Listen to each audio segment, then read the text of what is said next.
कुठे चुकतंय हे कळत नाही ना? सगळं करून तरीही गोष्टी मनाप्रमाणे का होत नाहीत? हेच सुरू आहे ना डोक्यात. आता यावर उपाय सांगतो. तू शांतपणे ऐक.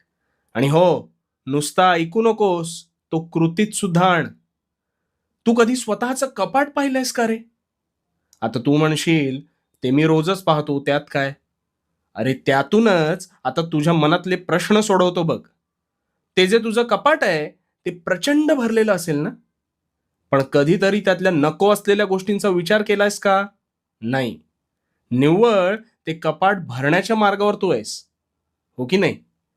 पण मग एक दिवस अशी गफलत होते, की हवी असलेली गोष्ट आपल्याला सापडत नाही. त्यावेळेस ती शोधत असताना तू ते कपाट अजून अस्ताव्यस्त करतोस आणि मग तसाच पुढे निघून जातोस. आता हे जे कपाट आहे ना, हे तुझ्या मस्तिष्काप्रमाणे आहे.